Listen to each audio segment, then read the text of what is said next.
সূরাতুল ফাতিহা এটা মাক্কি সূরা না মাদানী সূরা, এ নিয়ে মতভেদ রয়েছে। তো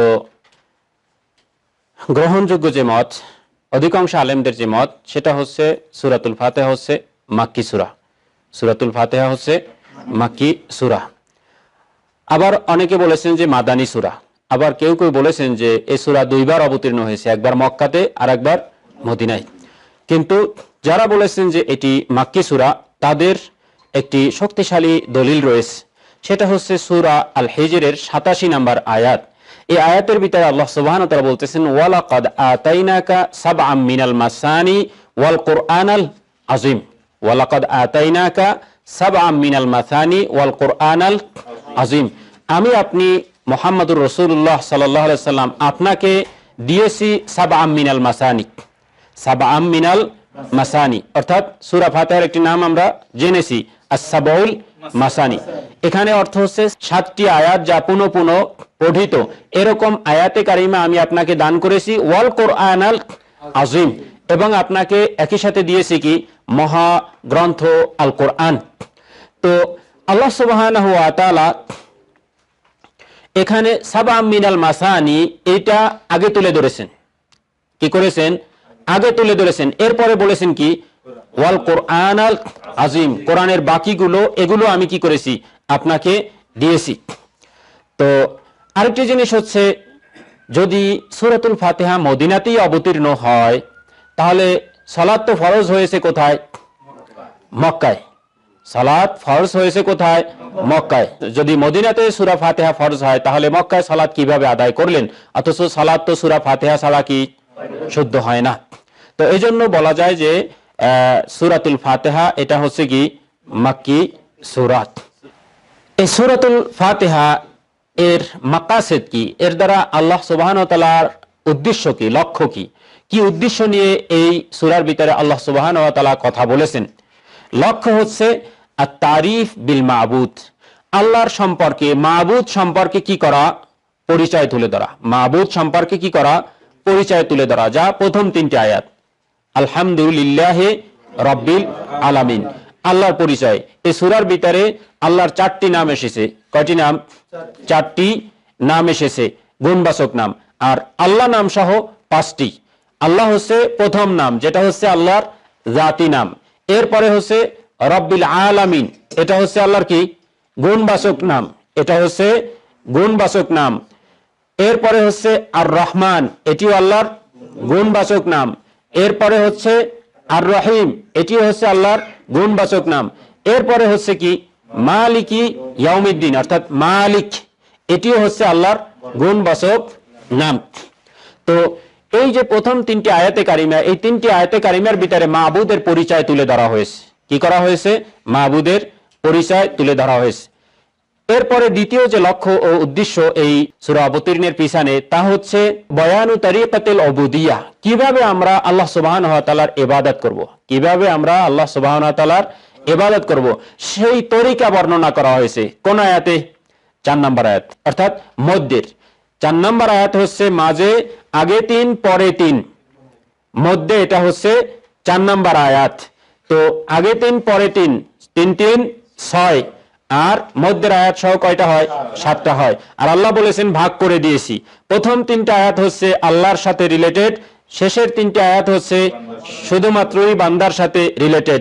মাঝের 4 নম্বর আয়াত নুসনুস, আল্লাহ এবং বান্দার মাঝে কি এটা। যদি আমরা বিসমিল্লাহকে কি করি, আয়াতে এই সূরার আয়াত না ধরি। যদিও আব্দুল্লাহ ইবনে ওমর রাদিয়াল্লাহু আনহুর বক্তব্য হচ্ছে বিসমিল্লাহ হচ্ছে সূরাতুল ফাতিহার কি প্রথম আয়াত। আব্দুল্লাহ ইবনে ওমরের বক্তব্য হচ্ছে বিসমিল্লাহ হচ্ছে সূরাতুল ফাতিহার প্রথম আয়াত। যদিও অধিকাংশের মতে যে না, এটি আসলে আয়াত নয়, এটা হচ্ছে আয়াত সূরাতুন নামলের 30 নম্বর আয়াত। সূরাতুন নামলের ভিতরে নবী সুলাইমান আলাইহিস সালাম রানী বিলকিসের কাছে যে চিঠি লিখেছিলেন, সেই চিঠিতে লিখেছিলেন ইন্নাহু মিন সুলাইমানা ওয়া ইন্নাহু বিসমিল্লাহির রহমানির রহিম। ইন্নাহু মিন সুলাইমানা ওয়া ইন্নাহু বিসমিল্লাহির রহিম। এইটা আয়াত, এতে কারো কোনো দ্বন্দ্ব নেই।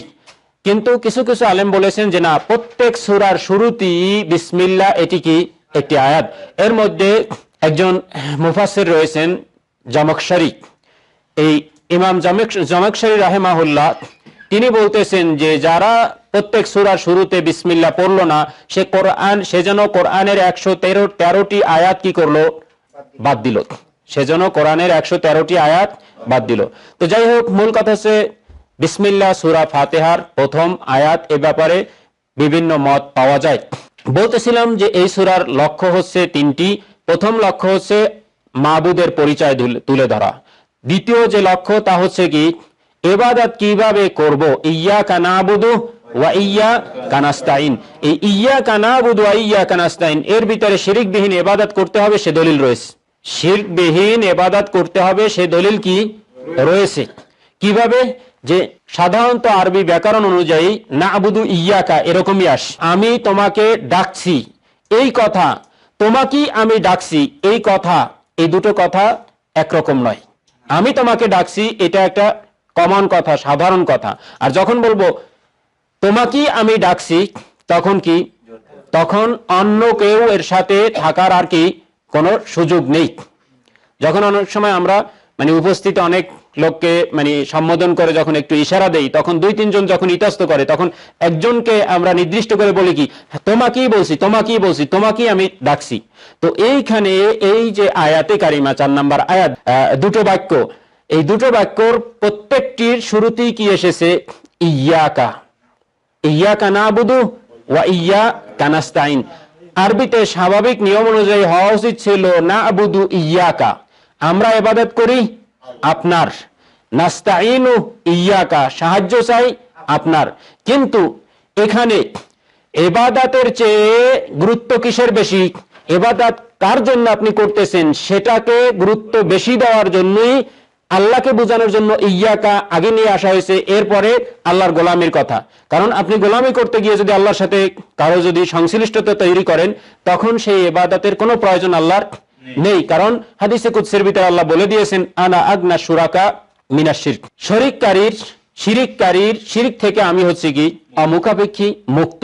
অতএব যে ব্যক্তি আমার সাথে শিরিক করলো তারাকতুহু ওয়া শিরকুহু, আমার সাথে যে শিরিক করলো তাকেও আমি ছুড়ে ফেললাম এবং তার ইবাদতকেও আমি কি করলাম, ছুড়ে ফেললাম। ওটার কোনো প্রয়োজন আমি আল্লাহর নেই। তো 3 নম্বর যে লক্ষ্য সেটা হচ্ছে বয়ানু আহওয়ালিন নাসি মা হাজাত তারিক, অর্থাৎ আল্লাহ সুবহানাহু ওয়া তাআলা ইবাদতের পথ পদ্ধতি বলে দিলেন। এরপরে এই ইবাদত করতে গিয়ে মানুষের যে 3টি শ্রেণী বা 3টি ক্লাস রয়েছে, গোটা বিশ্বের মানুষগুলো 3 ভাগে বিভক্ত। একদল হচ্ছে সিরাতাল মুস্তাকিমের উপরে রয়েছে।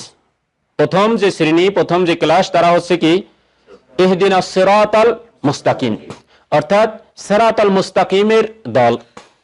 2 নম্বরে হচ্ছে গায়রিল মাগদুবি আলাইহিমের দল, মাগদুবি আলাইহিম এর দল, অর্থাৎ যাদের উপরে আল্লাহ কি হয়েছেন অভিশাপ দিচ্ছেন, যাদের উপরে রব্বুল আলামিন অসন্তুষ্ট, যাদের প্রতি রব্বুল আলামিনের ক্রোধ এবং গোসা, এই দলের মানুষ।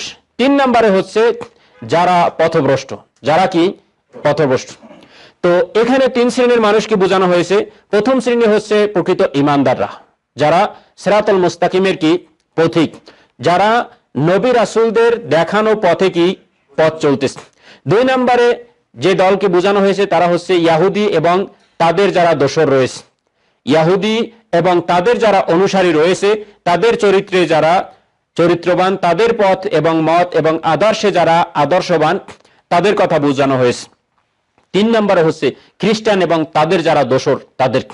এর মানে হচ্ছে গোটা দুনিয়ার মানুষগুলোকে যদি আপনারা 3 ভাগে ভাগ করেন তাহলে দেখবেন যে একদল হচ্ছে মুসলিম ঈমানদার, আর বাকিরা কোনো না কোনো ভাবে ইহুদি এবং খ্রিস্টান, এই দুটো গোষ্ঠীর কোনো না কোনো গোষ্ঠীর তারা কি দোসর